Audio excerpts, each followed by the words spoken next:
মরার পরে যেন লাশটা অন্য কোথাও দাফন না করা হয়। আমিরুল মুমিনিন নবীর পাশে ঘুমাইতে চায়। ও আব্দুল্লাহ, আমি জানি নবীর পাশে 4টা কবর আছে, 4টা কবর। এর মধ্যে একটা কবরে নবীর পাশে আমার বন্ধু আবু বকর শুয়ে গেছে। আবু বকরের ডান পাশে আরেকটা কবর খালি আছে, নবীর বাম পাশে আরেকটা কবর খালি আছে। এটা হযরত ঈসা নবীর জন্য, ঈসা নবীর জন্য। এ আব্দুল্লাহ, ওই খালি কবরটার মধ্যে উম্মাহাতুল মুমিনিন হযরত আয়েশার ঘুমাইবার কথা, কারণ এটা তার হুজরা। যাও আম্মা জানরে গিয়া বলো আমিরুল মুমিনিন নবীর পাশে ঘুমাইতে চায়, এটা আপনার কাছে ভিক্ষা চায়, যদি অনুমতি দেন আমিরুল মুমিনিন রে আমরা এখানে দাফন করব। একটু অনুমতি নিয়ে অনুমতি। হযরত আব্দুল্লাহ গেছেন, হযরত আম্মা জান আয়েশা রাদিয়াল্লাহু তাআলা আনহার ঘরের সামনে দাঁড়ায়া নক করছেন, সালাম দিছেন। সালাম দিয়া বলেন, এক হতভাগা বাবার এক সন্তান একটা আরজি নিয়ে আপনার কাছে আসছে।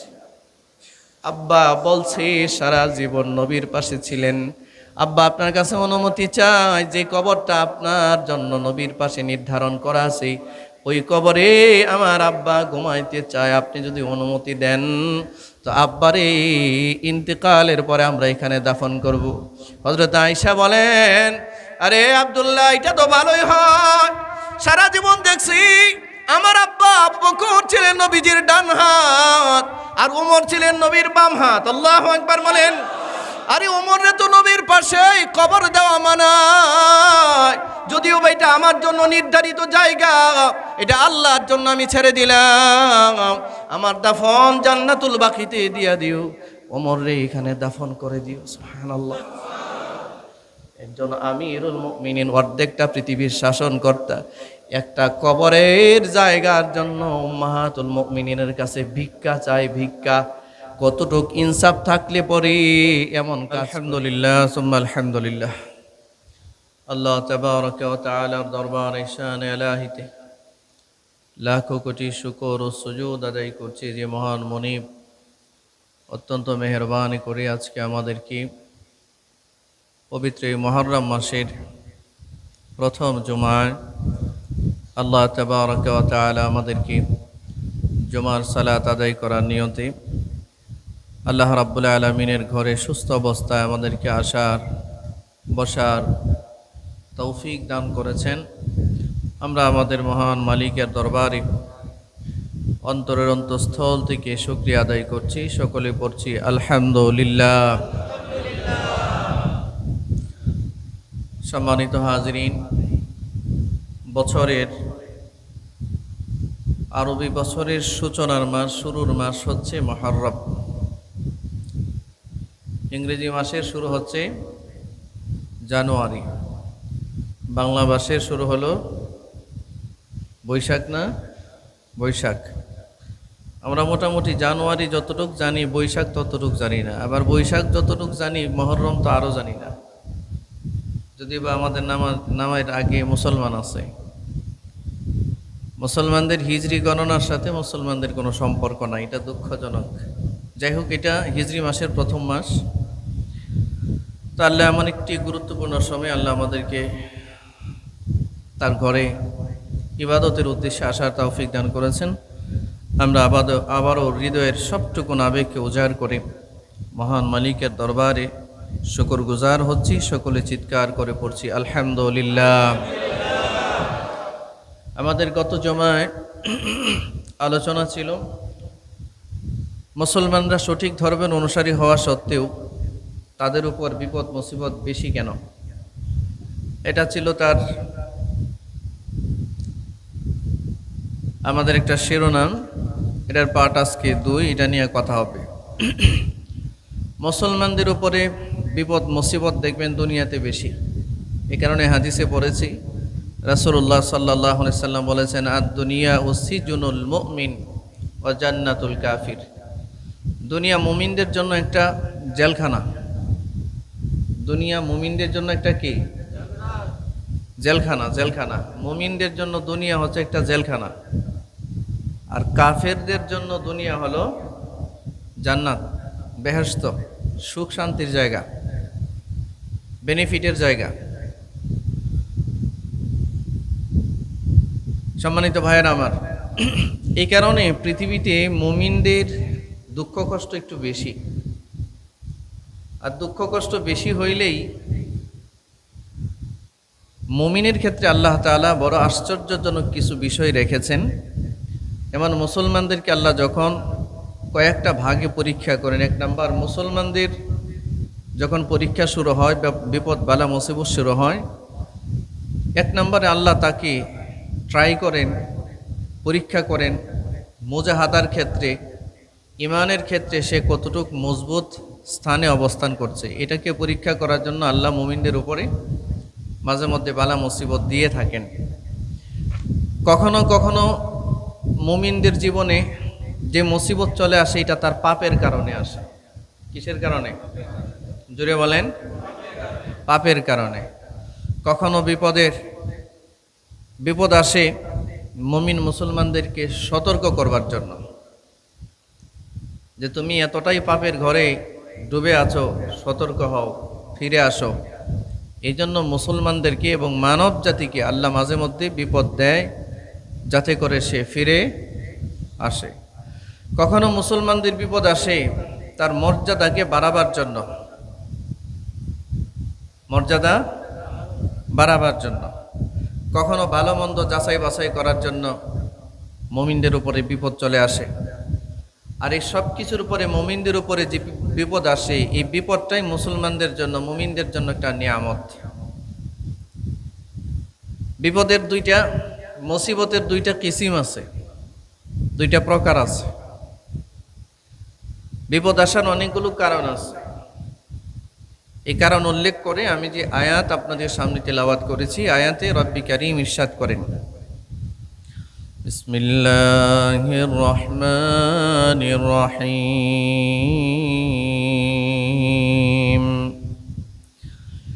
যাহারাল ফাসাদু ফিল বাররি ওয়াল বাহর। আল্লাহ রাব্বুল আলামিন বলেন, যাহারা মানে সারা জমিনের ভিতরে ফিতনা,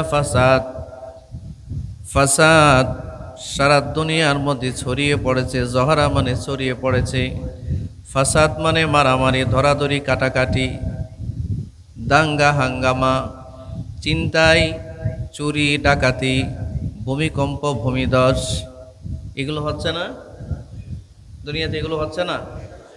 আল্লাহ তাআলা বলেন এগুলো ফিল বাররি ওয়াল বাহর, জলে এবং স্থলে সব জায়গায় ছড়িয়ে পড়েছে। এর কারণ কি? বিমা কাসাবাত আইদিন নাস, এর কারণ মানব জাতি নিজেই, কারণ মানুষ নিজেই এগুলো নিজের হাতে কামাই করেছে, নিজের হাতে নিজে এগুলো অর্জন করেছে। মানুষেরই অপরাধের কারণে, মানুষেরই গুনাহের কারণে, মানুষেরই পাপাচারের কারণে জলে ও স্থলে বিপর্যয় সৃষ্টি হয়েছে, বিপর্যয়। আল্লাহ রাব্বুল আলামিন এর পরে বলেন, লিয়ুযীকাহুম বা'দাল্লাযী আমিলু, এদের উপরে যে মুসিবতগুলো আসছে, এই মুসিবতগুলো আমি আল্লাহ তাদেরকে দিয়েছি এই কারণে যে যাতে করে তারা একটু স্বাদ আস্বাদন করে। পাপের যে একটা সাজা আছে, পাপের একটা সাজা আছে না? জুড়ে বলেন, সবাই বলেন। এই পাপের সাজাটা যেন তারা ভোগ করতে পারে। আর শেষমেশ লাআল্লাহুম ইয়ারজিউন, এবং পরিশেষে সবাই যেন তার রবের দিকে ফিরে আসতে পারে, তওবা করে মালিকের দিকে ফিরে আসার সুযোগটা যেন তার তৈরি হয়। এই জন্য ওয়ার্নিং স্বরূপ, সতর্কতামূলক আমি আল্লাহ মানব জাতির উপরে, বিশেষ করে মুমিনদের উপরে কিছু মুসিবত দিয়ে থাকি। পৃথিবীর বিপর্যয়ের দিকে একটু তাকিয়ে দেখুন তো, বর্তমান বিশ্বে কেউ কারো প্রতি কোনো মায়া মমতা আছে? বলেন, আছে কোনো মমতা? তাফসীরের কিতাবের মধ্যে আসছে, জলে ও স্থলে বিপর্যয় সৃষ্টি হয়েছে মানুষের পাপের কারণে। এ কারণে এখন আর মানুষের সাথে সেই মায়া নাই, সে মমতা নাই। মানুষ কেমন জানি জঙ্গলের হিংস্র জানোয়ারের মতো একজন আরেকজনের সাথে ব্যবহার করে, ঠিক না? মানুষের মধ্যে যে মমত্ববোধ, এটা কিন্তু দিন দিন হ্রাস পাচ্ছে। কি বলেন আপনারা? আগের সেই মায়া, আগের সেই মায়ার বন্ধন, মমতার বন্ধন কি আমাদের পারিবারিক জীবনে এখন আছে? সামাজিক জীবনে আছে? রাষ্ট্রীয় জীবনে আছে? আন্তর্জাতিক জীবনে আছে? কোথাও নাই। কেউ কারো কথা মানে না, কেউ কারো কথা শুনে না। এমন ফাসাদ তৈরি হয়েছে, স্বামী স্ত্রীর কথা মানে না, স্ত্রী স্বামীর কথা মানে না, কেউ কারো কথা শুনতে চায় না, বাবার সন্তানের কথা শুনে না, সন্তানের নাম, মা বাবার নাম সন্তান শুনতে পারে না। বন্ধু বান্ধবের আড্ডায় খুব খুশ মেজাজে গল্প করে, কথা বলে, কিন্তু বাসায় যখন যায়, মা বাবার সামনে যায়, মনে হয় যেন দুর্দর্শ একটা সন্ত্রাস মা বাবার সামনে দাঁড়ায় আছে। কথা বলেন না কেন? আপনারা মনে হয় কথা বুঝেন না নাকি? বুঝেন না? দেখবেন বন্ধু বান্ধবের সাথে খুব সুন্দর আচরণ করছে সে, যেই মা বাবার সামনে গেছে চিনাই যায় না তাকে, কেমন জানি সন্ত্রাসী টাইপের একটা ব্যবহার করে মা বাবার সাথে। চলছে না? কথা বলেন না কেন? সমাজে এটা হচ্ছে না?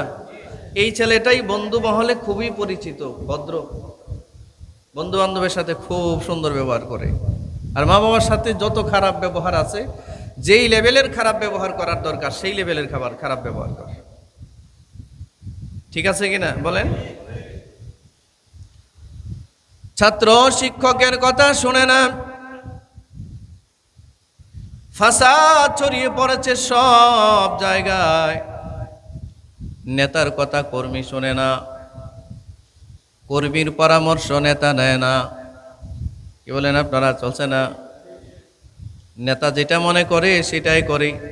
নেতা যদি মনে করে যে আমি ক্ষমতায় টিকে থাকার জন্য 5,000 মানুষ গুলি করে মারতে হবে, নেতা যদি বলে হ্যাঁ এটা করা লাগবে, সব কর্মীরা বলে হ্যাঁ সামি'না ওয়া আতা'না। নেতা বলছে 5,000 কেন, 5 লাখ মেরে ফেলুক, সমস্যা নাই, অন্যায়ের প্রতিবাদ নাই।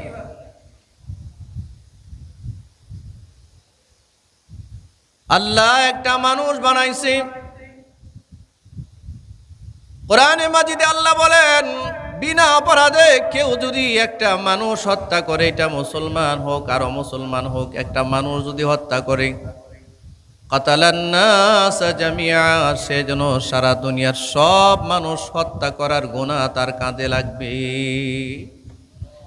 নিরপরাধ একটা মানুষকে কেউ যদি হত্যা করে, নির্দোষ একটা মানুষকে যদি কেউ হত্যা করে, সে সারা পৃথিবীর মানুষ হত্যার অপরাধ তার ঘাড়ের মধ্যে চেপে বসবে। একটা মানুষকে যদি কেউ বাঁচায় দেয়, আল্লাহ বলেন সে যেন সারা পৃথিবীর মানুষ বাঁচায় দিছে। আল্লাহু আকবার বলেন। আর সারা বিশ্বের দিকে তাকায় দেখেন, ক্ষমতা পাওয়ার টিকিয়ে রাখবার জন্য এতটাই বিপর্যয় সারা দুনিয়ায় ছড়িয়ে পড়েছে। প্রতি বছর 1 2 নয়, লক্ষ লক্ষ মানুষ মারা যায়, লাখ লাখ মানুষ মারা যায়। পৃথিবীর মানুষের কিছুই যায় আসে না। রাসূলুল্লাহ সাল্লাল্লাহু আলাইহি ওয়াসাল্লামের জামানায় বদরের যুদ্ধ থেকে শুরু করে তাবুকের যুদ্ধ পর্যন্ত যতগুলো যুদ্ধ সংগঠিত হয়েছে, সব যুদ্ধ মিলায়া কাফের মুমিন সবাই মিলায়া মাত্র 450 মানুষ মারা গেছে। কয়শো মানুষ? আর আমেরিকা জাপানের নাগাসাকিতে হিরোশিমায় বোমা ফেলছে, বোমা নিউক্লিয়ার বোমা, পারমাণবিক বোমা।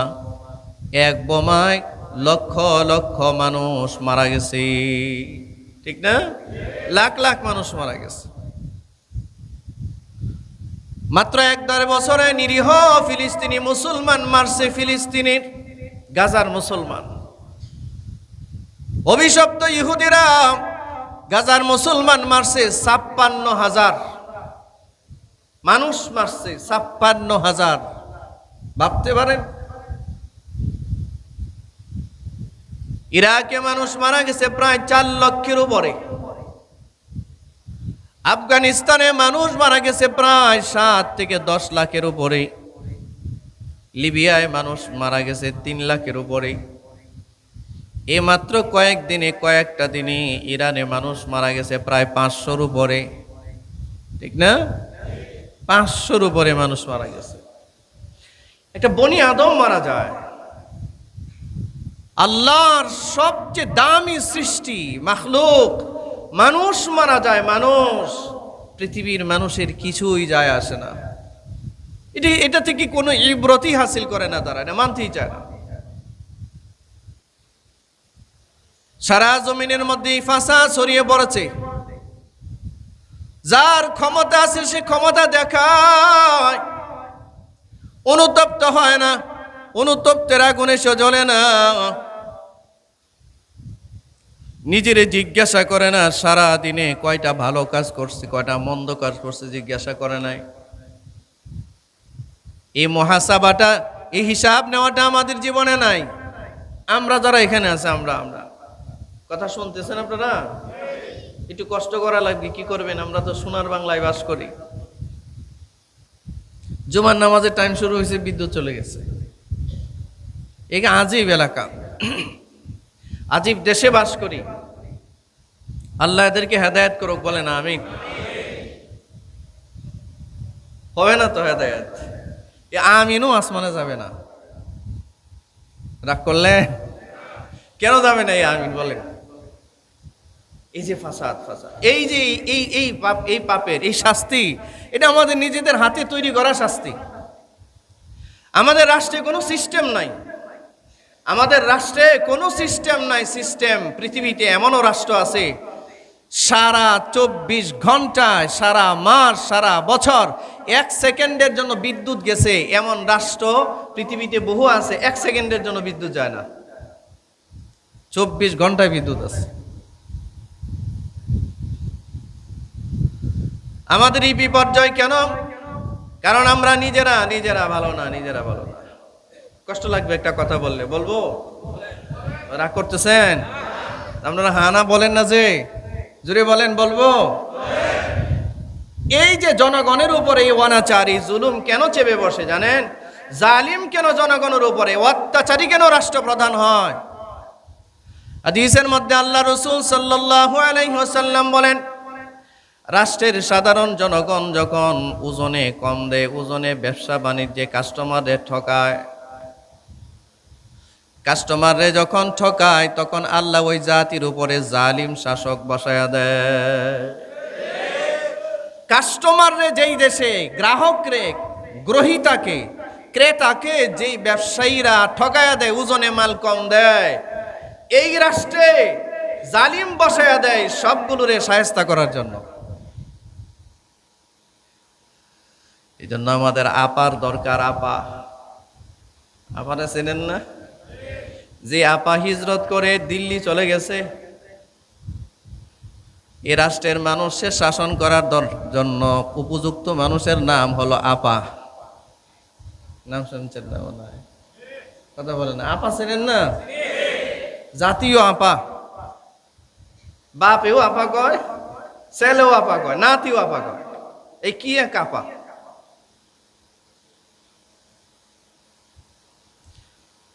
আমার ভাইয়েরা, এবার এই প্রশ্নটা একটু নিজেদেরকে করেন তো, আমরা নিজেদেরকে করি তো। আমাদের দেশে কোনো একটা ব্যবসায়ী সৎ পথে ব্যবসা করে, এটা মাইক্রোসফটেই যদি খেয়াল করা হয়, তালাশ করা হয়, লাখে 1-2 জন পাইলে পাওয়া যাইতে পারে। ঠিক, আপনারা এটা বললেও ঠিক, না বললেও ঠিক। সব থেকে জোরে সুরে বলেন, ঠিক না বেঠিক?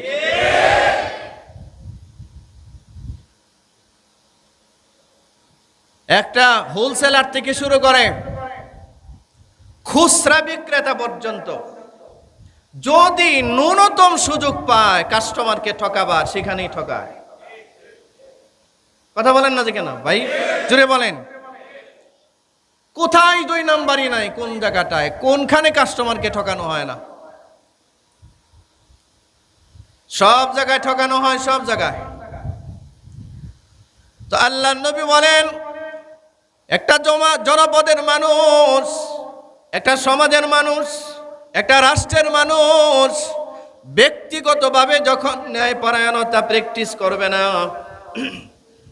ব্যক্তিগতভাবে যখন ন্যায়পরায়ণ হবে না, কাস্টমারকে ঠকাবে, মানুষকে ঠকাবে, ধান্দাবাজি করবি, আল্লাহ রসুল বলেন বাধ্যতামূলক ওই সমাজবাসীর উপরে, রাষ্ট্রের উপরে জালিম বসায়া দিবি যে ফেরাউনের মতো কাজ করবে। জনগণের সাথে ফেরাউন, নমরুদ, কারুনের মতো আচরণ করবে। এজন্য সারা পৃথিবীতে তাকায় দেখবেন, যতগুলো রাষ্ট্র আছে প্রায় সবগুলো রাষ্ট্রের দিকে তাকায় দেখবেন ক্ষমতার মসনদে জালিমরা বসা। ভাই জোরে বলেন, ঠিক না ভাই? জোরে বলেন। প্রায় ম্যাক্সিমাম রাষ্ট্রে জালিমরা বসা, জালিম। কারণ সাধারণ জনতা নিজের মধ্যে যে ইনসাফের ইনসানের যে ইনসানিয়ত এটা তার মধ্যে নাই। এজন্য জালিম চাপাই দিয়েছে আল্লাহ তার গাড়ে। এলাকার মানুষ 5,000 টাকা নিয়ে, 2,000 টাকা নিয়ে চেয়ারম্যানকে ভোট দেয়, কথা বলে না? প্রতি ভোটে, প্রতি মাথা বরাবর, প্রতি ভোট বরাবর নির্বাচনের আগে 5,000-7,000 10,000 টাকা দিয়ে চেয়ারম্যান ভোট কিনে। এই চেয়ারম্যান মরার আগেও তাহাজ্জুদের নামাজ পড়ে আপনার বিচার করবে না। এর কাছে কখনো বিচারের জন্য গেলে উভয় পক্ষ থেকে ঘুষ খাবে, উভয় পক্ষ থেকে। আর যতটুক বিচার করবে সবটুকুন জুলুম আর অন্যায়ের বিচার করবে। রাস্তাঘাট ও পারলে আপনার মাথার উপর দিয়ে রাস্তা বানাবে। কিসের রাস্তা নিয়ে আসোস বেটা চোর? তুই তো সবচেয়ে বড় চোর। তুই নির্বাচনের আগে আমার কাছ থেকে 5,000-10,000 টাকা কেন নিছিলি? কথা বলেন না কেন? আমরা শুধু নেতৃত্বের আসনে যারা বসে তাদেরকে দোষ চাপায় দিই তাদের ঘাড়ে। না ভাই, আঙ্গুল ওই দিকে উঠাবার আগে আঙ্গুল এই দিকে উঠানোর দরকার। আমি কে, আমি কেমন, ঠিক কিনা? আজকে আমরা রাষ্ট্রীয় ব্যবস্থায়, সমাজ ব্যবস্থায়, ব্যক্তি জীবনে সবচেয়ে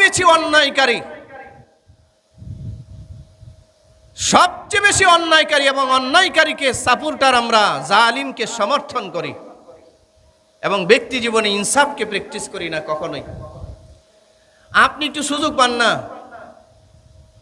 আপনার যদি দুর্নীতির সুযোগ থাকে, যে সুযোগ করার সুযোগ আছে, আপনি কি পারবেন তো নিজেকে রক্ষা করতে? যতটুকুন ক্ষমতা আছে এখানেই তো নিজেকে রক্ষা করতে পারেন না, আমরা পারি না। 5 কেজি আলু দিছে, 5 কেজি পেঁয়াজ দিছে, আধা কেজি কম দিছে, কথা বলে না?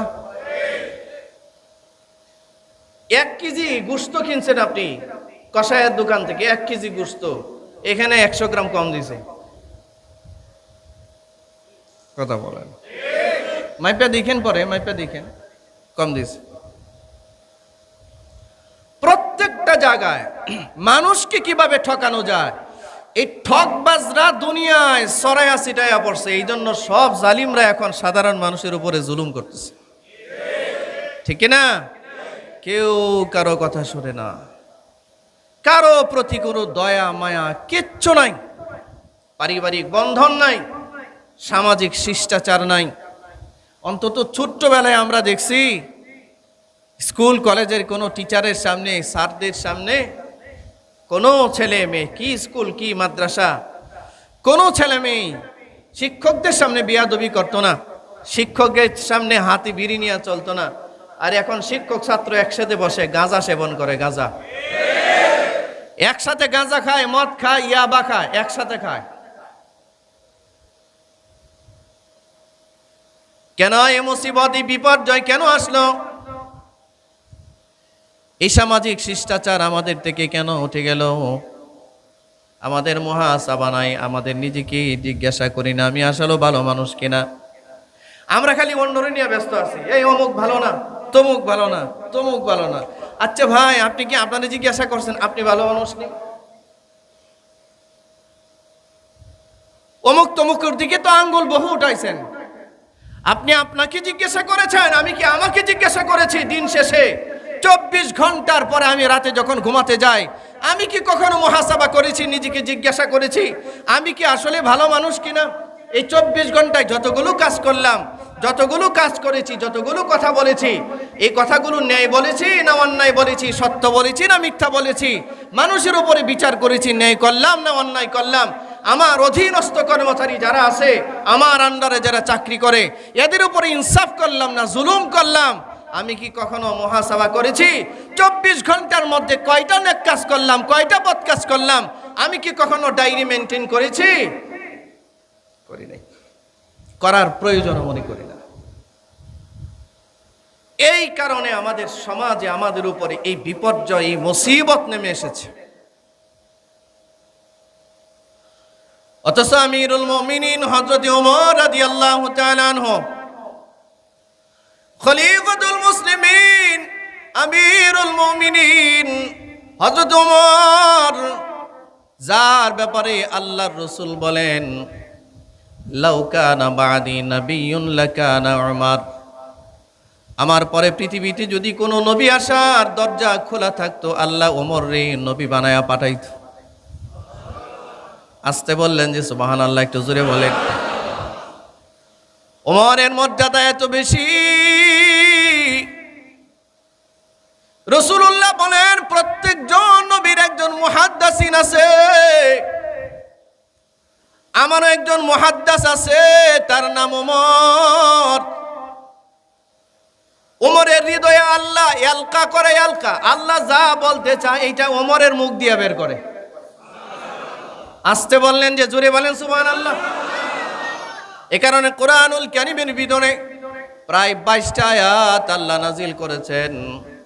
হযরত ওমর যেমনে বলছেন, ওমরের কথা সমর্থন করে আল্লাহ তাআলা আয়াত নাজিল করেছেন। কোরআনুল কারীমে 22টা আয়াত নাজিল করেছেন। হযরত ওমর যেভাবে বলেছেন, এই কথাটাকে সমর্থন করে আল্লাহ তাবারাকা ওয়া তাআলা আয়াত নাজিল করেছেন 22টা। এই গুণে গুণান্বিত মতো একজন সাহাবী, তার নাম হযরত ওমর। এই ওমর রাদিয়াল্লাহু তাআলা আনহুকে যখন শহীদ করা হলো, শহীদ ফজরের নামাজে 23 হিজরিতে বুধবারের দিন ফজরের নামাজে হযরত ওমর ইমামতির জন্য মসজিদে নববীতে গেছেন। ইমামতের মুসল্লায় দাঁড়াইছে পারস্য এক অগ্নি পূজারী, আবু লুলু ফিরোজ নামে এক অগ্নি পূজারী ছিল। হযরত ওমর রাদিয়াল্লাহু তাআলা আনহুকে হত্যা করার জন্য একটা তলোয়ার, এটার 2টা ভাগ করা ছিল, এটার মধ্যে 20 মাখাইছে 20। ফজরের নামাজে হযরত ওমর যখন দাঁড়াইছেন, নামাজ চলতেছে, সাহাবায়ে কেরাম যখন নামাজে দাঁড়াইতেন, ডানে বামে কে আছে, সামনে পিছনে কে আছে, এটা তাকায় দেখতেন না। আর আমরা তাকায়া শুধু ডানে বামে না, উপরে ফ্যান ঘুরতেছে কিনা ওইটাও তাকায়া দেখি। ঠিক যে আসতে বলেন, হ্যাঁ, ফ্যান ঘুরতেছে কিনা এটাও তো দেখি, ডানে বামে কে কি করছে তাও তো দেখি। তামাশার নামাজ। সাহাবায়ে কেরাম নামাজ পড়তেন, পাখিগুলো সাহাবীদের মাথার উপরে বসে যেত। হযরত আবু বকর যখন নামাজে দাঁড়াইতেন, খোলা ময়দানে পাখিগুলো আবু বকরের মাথায় এমন ভাবে বসতেন মনে হয়তো কোনো কাষ্ঠখণ্ড, কাঠের কোনো খণ্ড দাঁড়ায় আছে। আর আমরা এই 2টা মিনিট সময় নামাজে ধীরস্থির ভাবে দাঁড়াতে পারি না। শয়তান মনে হয় আমাদেরকে খালি গুতায়। ঠিক আসতে বলেন কেন ভাই, জোরে বলেন। শয়তান গুতায়, অস্থির। আর নামাজে তো তার মন ভুলেও নাই। নামাজে সে কার সামনে দাঁড়াইছে এই কথা তার মনে নাই। আনতা আবুদাল্লাহ কান্নাকা তারাহু ফাইন লাম তাকুন তারাহু ফাইন্নাহু ইয়ারাক। আল্লাহ রাসূল বলেন, হে ঈমানদার, নামাজ যখন পড়বা, ইবাদত যখন করবা, এমন ভাবে ইবাদত করো তুমি যেন তোমার মালিক রব্বুল আলামিনকে, রব্বে কাবাকে তুমি দেখতে পাচ্ছ।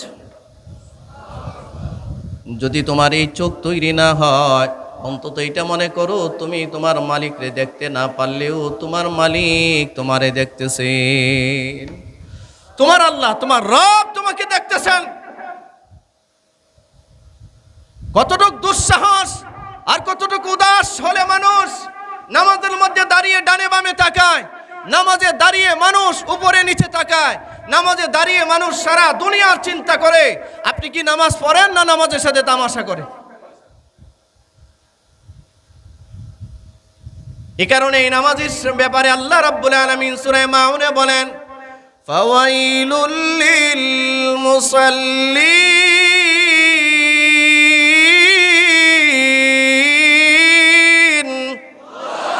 ওই মুসল্লির জন্য দুর্ভোগ, ওই মুসল্লির জন্য দুর্ভোগ যেই মুসল্লি লোক দেখানো নামাজ পড়ে, যেই মুসল্লির নামাজে কোনো খুশু নাই, খুজু নাই, আন্তরিকতা নাই, মনটা চাইলো যাই একটু নামাজে, কি পড়ছি, কার সামনে পড়ছি, কেন দাঁড়াইছি, কি বা তেলাওয়াত করতেছি, তার ন্যূনতম কোনো চিন্তা তার ভিতরে নাই, ভুলেও নাই। এই জাতীয় উদাস নামাজি লানত প্রাপ্ত, লানত প্রাপ্ত। আল্লাহ বলেছেন এর জন্য দুর্ভোগ, এর নামাজ পড়েও ক্ষতিগ্রস্ত সে। এ কারণে একসাথে আমাদের সমাজে নামাজও চলছে, আবার সুদের ব্যবসাও চলছে। ঠিকের আওয়াজ আসতে দিয়েন না, জোরে বলেন। ভয়াবহ মহামারী আকারে মুসলিম সমাজে সুদ ঢুকে পড়েছে। সুদটাকে এখন আর কেউ সুদ মনে করে না, কি বলেন? এটা জীবনের একটা পার্ট মনে করে, জীবনের একটা অংশ মনে করে। আল্লাহ তাআলা বলেন, সুদের সাথে যদি কেউ জড়ায়া যায়, আল্লাহ তার জীবনটারে তছনছ বানায়া দিবি। হারাম কখনো মানুষকে আরাম দিতে পারে? ঘুষের সাথে কেউ যদি লেনদেন করে, ঘুষ যদি তার জীবনে জড়ায়া যায়, হারামের কোন লেন যদি তার সামনে চলে আসে, তার জীবন বরবাদ হবে। আমিরুল মুমিনিন হযরত ওমরের কাছে একবার এক গ্লাস দুধ আসছে, দুধ হাদিয়া। একটা গরিব মানুষ দুধ হাদিয়া নিয়ে আসছে। কি নিয়ে আসছে? এক গ্লাস দুধ। হযরত ওমর রাদিয়াল্লাহু তাআলা আনহুর সামনে নিয়ে বলেন, আমিরুল মুমিনিন, আমি একটা গরিব মানুষ, আমি কোনোদিন আপনারে কোনো হাদিয়া তোহফা দিতে পারি না, এটা আমার ভিতরে একটা কষ্ট। একটা খেজুরও আপনারে দিতে পারি না। আজকে এই এক গ্লাস দুধ নিয়ে আসছি, আমি গরিবের পক্ষ থেকে, হাদিয়াটা আপনি গ্রহণ করেন। সুবহানাল্লাহ। হাদিয়া দেওয়া হাদিয়া নেওয়া কি? জোরে বলেন। হাদিয়া দেওয়া হাদিয়া নেওয়া সুন্নাত। হযরত ওমর খুশি হইলেন, যেহেতু হাদিয়া আসছে, বিসমিল্লাহ বলে দুধ পান করলেন। পরক্ষণে ওনার মনে হলো, কি রে,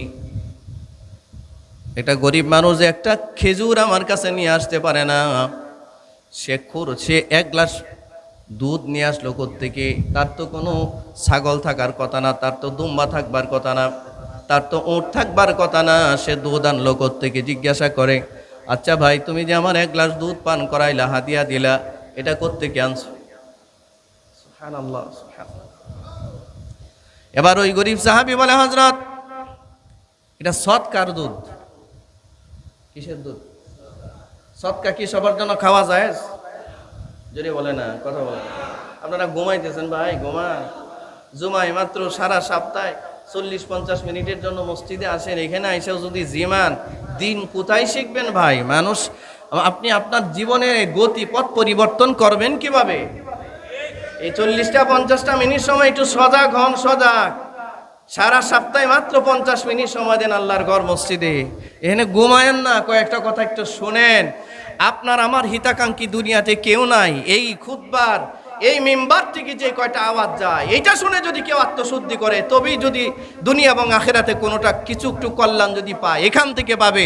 আমাদেরকে কেউ কল্যাণের দিকে ডাকে না, ঠিক কিনা জোরে বলেন? অদ্যবধি পর্যন্ত এই জাতিকে যদি কল্যাণের পথে ডাকে কেউ, এটা জুমার মিম্বার থেকে, মাহফিল থেকে, তাফসীর থেকে জাতিকে কল্যাণের দিকে ডাকে। আর যত জায়গা থেকে মানুষকে ডাকে, হাতে অস্ত্র উঠাইয়া দেয়, এই ওরে ধর, ওরে মার, এরে কাট, এর দোকান দখল কর, ওর ব্যবসা দখল কর, ইত্যাদি। না? কল্যাণের পথে যদি আপনাকে আহ্বান করা হয়, এটা এখান থেকে করা হয়, সতেজ সজাগ থেকে কয়েকটা কথা নিয়ে যায়েন, আমল করার চেষ্টা করেন। হযরত ওমর জিজ্ঞাসা করলেন, ভাই তুমি গরিব মানুষ, একটা খেজুর আমারে হাদিয়া দিতে পারো না? 1 গ্লাস দুধ আনলা কোত্থেকে? বললে, হযরত এই দুধ তো আমার না, এটা সৎকার দুধ, সৎকার। আমারে বাইতুল মাল থেকে সৎকা দিছে, এই সৎকার দুধ থেকে 1 গ্লাস দুধ বাসায় রাখছে, আর 1 গ্লাস দুধ আপনার জন্য নিয়ে আসছে। চিন্তা নাই, চিন্তা নাই, এই দুধ আমার জন্য সৎকা আর আপনার জন্য হাদিয়া। সুবহানাল্লাহ বলছেন না? যিনি দুধ খাওয়ায় তিনি কয়, ফতোয়া উনি দিচ্ছে যে হযরত অসুবিধা নাই, আপনার জন্য না সৎকা খাওয়া জায়েজ নাই, আমার জন্য তো জায়েজ। তা আমারে সৎকা হিসেবে বাইতুল মাল থেকে দুধ দিছে, আমি নিছি, তা আমি এখন এটা আপনাদের হাদিয়া দিছি। আপনি এত টেনশন করতেছেন কেন? সুবহানাল্লাহ। আমরা হইলে কি কইতাম? সাব্বাস, পিঠের মধ্যে একটা থাবা দিতাম, ঠিক না? যে তুমি তো অনেক জ্ঞানী গুণী একজন মানুষ, এত জ্ঞান রাখিয়া গরিব হও কেমনে? বলতাম না? হযরত ওমর বললেন, মাসালা তো ঠিক আছে ভাই, একটা কাজ করো, আমার জন্য 1 মগ পানি নিয়ে আসো, পানি। সুবহানাল্লাহ বলেন। পানি আনছেন। এবার হযরত ওমর 1 গ্লাস করে পানি পান করতেছেন। পানি পান করে পেটটারে এমন বোঝাই করছে, পেট বোঝাই করে এবার মুখের মধ্যে আঙ্গুল দিয়া বমি করে, বমি এমন ভাবে বমি করছে, বমি করতে করতে পেটের ভিতরে যা ছিল সব বের করে ফেলছে। আল্লাহু আকবার বলেন। লোকেরা জিজ্ঞাসা করে, আমিরুল মুমিনিন, এভাবে আপনি পানি পান করতেছেন আর বমি করতেছেন, কারণ কি? হযরত ওমর বলে, কারণ হলো এই যে আমি সৎকার দুধ পান করলাম, যদিও বা আমি সৎকার দুধ পান করি নাই, সে আমারে হাদিয়া দিছে, আমার জন্য এটা জায়েজ। তারপরে আমার বিবেক বাধা দিচ্ছে, হাসরের মাঠে যদি আমার আল্লাহ আমারে জিজ্ঞাসা করে, ওমর সৎকার দুধ জানা সত্ত্বেও তোমার পেটে কেন সৎকার দুধ ঢুকছিল? ওমর জানো এটা সৎকার দুধ কেন খাইছিলা? আমি জবাব দিতে পারবো না, এই জন্য বমি করতেছি। আল্লাহু আকবার।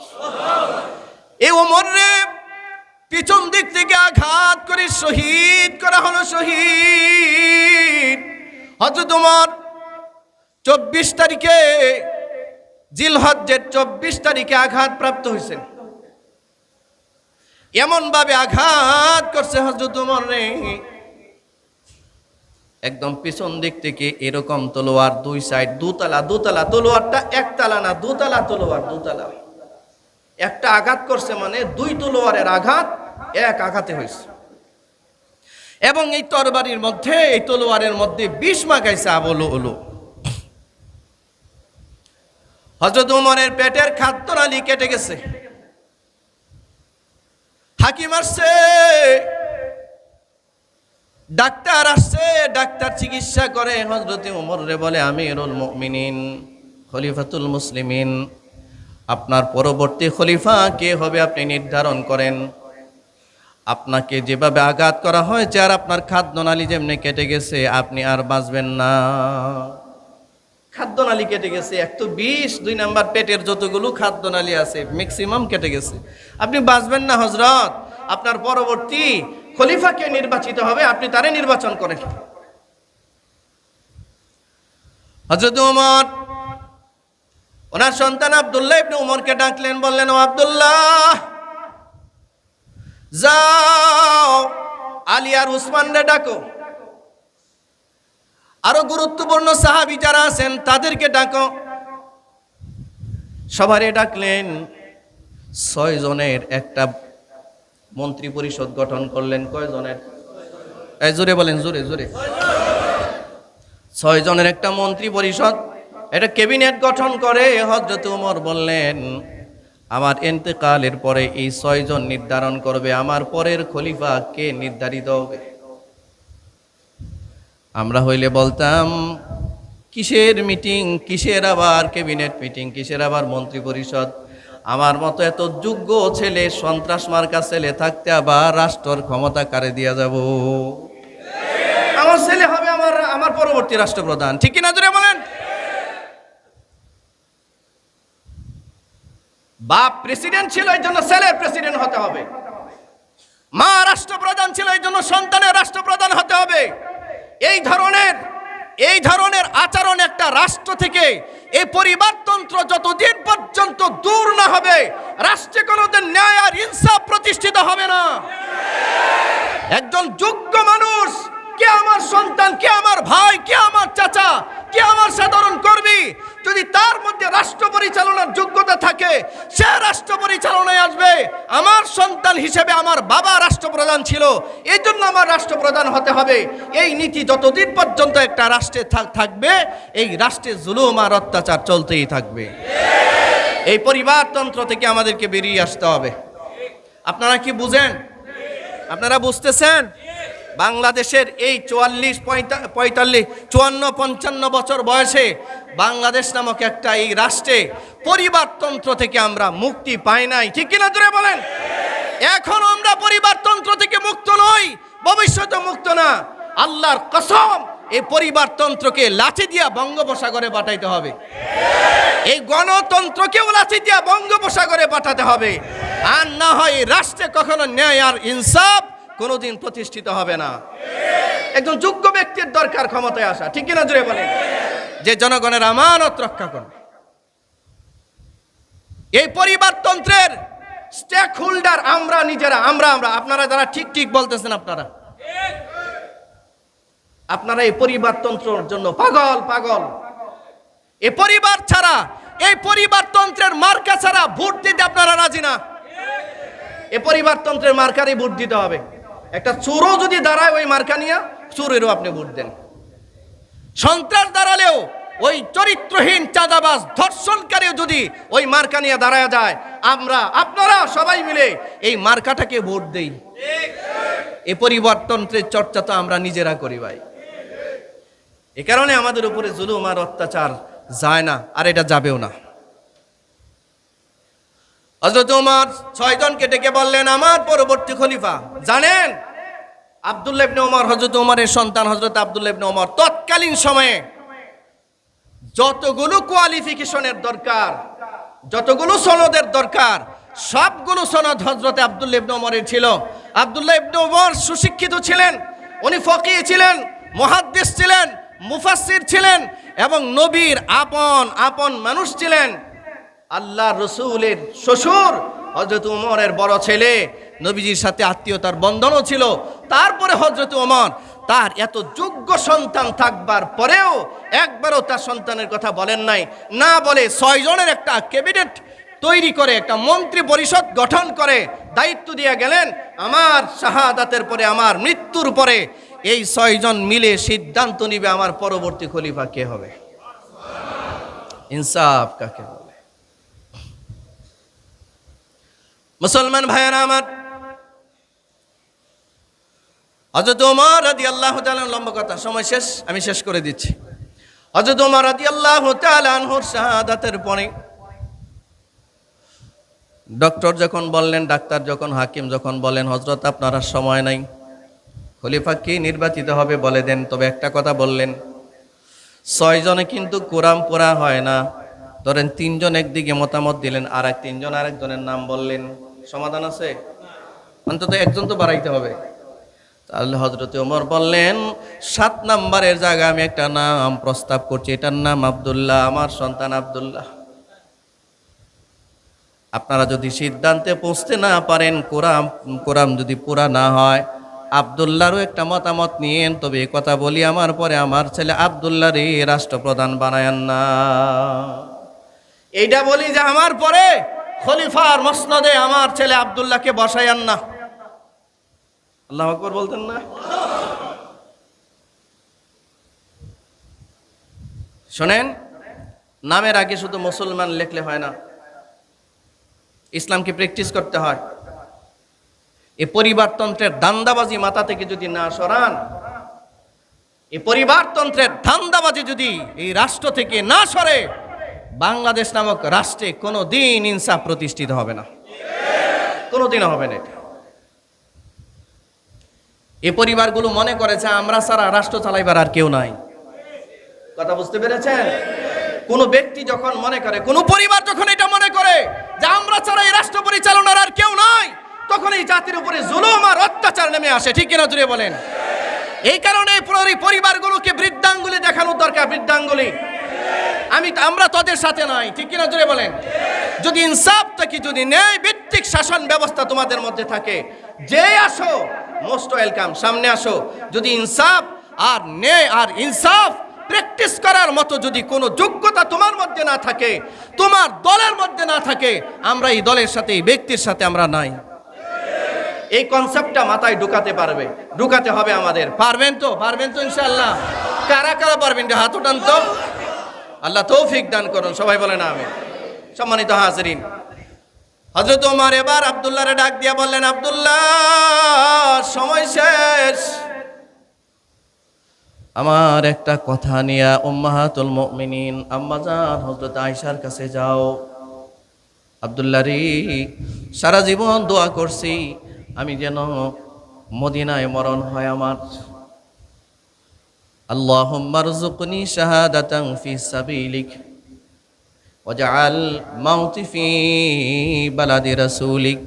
সারা জীবন দোয়া করেছি আমি যেন শাহাদাতের মরণ আমার নসিব হয়, আমি যেন আল্লাহর রাস্তায় শহীদ হতে পারি। আল্লাহ হয়তো আমার দোয়াটা কবুল করছে, আমি যেন নবীর শহরে মৃত্যুবরণ করতে পারি। আল্লাহ এই দোয়াটাও কবুল করছে। আব্দুল্লাহ, আমার একটা আফসোস, আমার একটা আরজি নিয়া মা উম্মাহাতুল মুমিনিন হযরত আয়েশার কাছে যাও, গিয়া বলো খলিফার পক্ষ থেকে আপনার কাছে একটা আরজি নিয়ে আসছে। আরজিটা হলো, খলিফাতুল মুসলিমিন আমিরুল মুমিনিন সারা জীবন নবীর পাশে রয়েছি, মরার পরে যেন লাশটা অন্য কোথাও দাফন না করা হয়।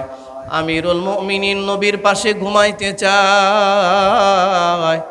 ও আব্দুল্লাহ, আমি জানি নবীর পাশে 4টা কবর আছে, 4টা কবর।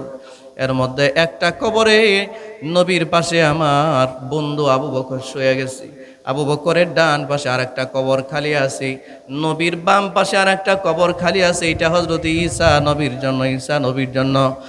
এ আব্দুল্লাহ, ওই খালি কবরটার মধ্যে উম্মাহাতুল মুমিনিন হযরত আয়েশার ঘুমাইবার কথা, কারণ এটা তার হুজরা। যাও আম্মা জানরে গিয়া বলো আমিরুল মুমিনিন নবীর পাশে ঘুমাইতে চায়, এটা আপনার কাছে ভিক্ষা চায়, যদি অনুমতি দেন আমিরুল মুমিনিন রে আমরা এখানে দাফন করব। একটু অনুমতি নিয়ে অনুমতি। হযরত আব্দুল্লাহ গেছেন, হযরত আম্মা জান আয়েশা রাদিয়াল্লাহু তাআলা আনহার ঘরের সামনে দাঁড়ায়া নক করছেন, সালাম দিছেন। সালাম দিয়া বলেন, এক হতভাগা বাবার এক সন্তান একটা আরজি নিয়ে আপনার কাছে আসছে। আব্বা বলছে সারা জীবন নবীর পাশে ছিলেন, আব্বা আপনার কাছে অনুমতি চাই, যে কবরটা আপনার জন্য নবীর পাশে নির্ধারণ করা আছে ওই কবরে আমার আব্বা ঘুমাইতে চায়, আপনি যদি অনুমতি দেন তো আব্বারে ইন্তেকালের পরে আমরা এখানে দাফন করব।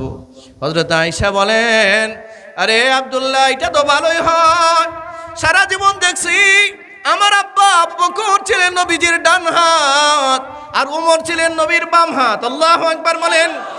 আরে ওমরে তো নবীর পাশে কবর দেওয়া মানায়, যদিও এটা আমার জন্য নির্ধারিত জায়গা, এটা আল্লাহর জন্য আমি ছেড়ে দিলাম, আমার দাফন জান্নাতুল বাকিতে দিয়া দিও, ওমর রে এখানে দাফন করে দিও। সুবহানাল্লাহ। একজন আমিরুল মুমিনিন, অর্ধেকটা পৃথিবীর শাসনকর্তা, একটা কবরের জায়গার জন্য উম্মাহাতুল মুমিনিনের কাছে ভিক্ষা চাই। ভিক্ষা কতটুক ইনসাফ থাকলে পরে এমন কাজ করি। তার চেয়ে ভয়ানক মারাত্মক কথা হযরত ওমরের শাহাদাতের পরে হযরত ওমরকে যখন গোসল দেওয়া হয়, গোসল পিছন সাইডটা যখন পরিষ্কার করা হয়, তাকায় দেখে পিছনের মধ্যে, পিঠের মধ্যে অনেক চাবুকের দাগ, অনেক চাবুকের দাগ। কে জানি হযরত ওমরের পিঠের মধ্যে চাবুক দিয়া পিটাইছে। লোকেরা অবাক, কি ব্যাপার, আমিরুল মুমিনিনের পিঠের মধ্যে চাবুকের আঘাত কেন? বাড়ি দিলে, আঘাত করলে দাগ করে না শরীরে? এমন দাগ পিঠের মধ্যে, আমিরুল মুমিনিনের পিঠে দাগ। লোকেরা বলা বলে করতেছে, মুমিনিন খলিফাতুল মুসলিমিন হযরত ওমরের পিঠের মধ্যে তো দাগ, কিসের দাগ? আব্দুল্লাহরে ডাকলেন, ওরে আব্দুল্লাহ, তোমার আব্বা আমিরুল মুমিনিনের পিঠে এত দাগ কেন? হযরত আব্দুল্লাহ কাঁদতেছেন আর বলেন, পিঠে দাগ থাকার কারণ আব্বা জানা গেছে। আব্বার লেখা একটা ডায়েরি আছে, আমাদের কাছে লেখা একটা ডায়েরি আছে। ওই ডায়েরির মধ্যে লেখা, সারাদিন কাজ করার পরে রাতের বেলায় আব্বা যখন ঘুমাইতে যাইতেন, একা হয়ে যাইতেন, একলা একটা রুমের মধ্যে যাইতেন, সারাদিনের কাজের মুহাসাবা করতেন, সারাদিনের কাজের একটা হিসাব করতেন। হযরত ওমর জিজ্ঞাসা করতেন, ওমর নিজেরে নিজে জিজ্ঞাসা করতেন আর বলতেন, ও ওমর, আজকের যে একটা দিন গেল, এই দিনের সারাদিন তুমি কয়টা ভালো কাজ করছো? ওমর আর কয়টা মন্দ কাজ করছো? ওমর কয় রাকাত নামাজ বাড়াইছো, কয় রাকাত নামাজ কমাইছো? ওমর কয়টা ইনসাফের বিচার করছো, কয়টা অন্যায় বিচার করছো? এই মুহাসাবা ওমর নিজেরে করতেন। আল্লাহু আকবার বলেন। কয়টা মানুষের সাহায্য করছো আর কয়টা মানুষের ক্ষতি করছো? এই প্রশ্নটা নিজেরে করতেন। যদি ভালো কাজের পরিমাণ বেশি হইতো তো পিঠে আঘাত করতেন না, মন্দ কাজের পরিমাণ যদি বেশি হয়ে যাইতো, আল্লাহু আকবার, যদি মনে হইতো ওমর কারো উপরে জুলুম করে ফেলছে, ওমরের 2 রাকাত নামাজ কম হয়ে গেছে, সারা দিনে 24 ঘন্টায় 2 রাকাত নামাজ কেন ওমরের কম হয়েছে? এই জন্য পরকালের শাস্তি পাওয়ার আগে ওমর নিজে একটা চাবুক নিয়ে নিজের পিঠের মধ্যে বাড়ি দিত, নিজের পিঠে আঘাত করতেন। ওমর ওমর যার কথায় 22টা আয়াত নাজিল হয়েছে, সারাদিনের কাজের হিসাব নিয়ে যদি দেখতেন যে ওমর আজকে আমল কম হয়ে গেছে, এই জন্য নিজেরে ভর্ৎসনা করতেন, নিজেরে শাস্তি দিতেন, নিজের পিঠে নিজেই চাবুক দিয়ে আঘাত করতেন। ও নবীর সাহাবীরা, আমার আব্বার পিঠে যে চাবুকের আঘাতের চিহ্ন দেখা যায়, এটা অন্য কেউ দেয় নাই, আব্বা নিজেরই নিজে এমনি শাসনে রাখছে। এই ভাই, একটু নিজের এবার জিজ্ঞাসা করেন তো, আপনি কে আর আমি কে? আপনার জীবনে প্রতিটা দিনে কি পরিমাণ অন্যায় আপনি করেন?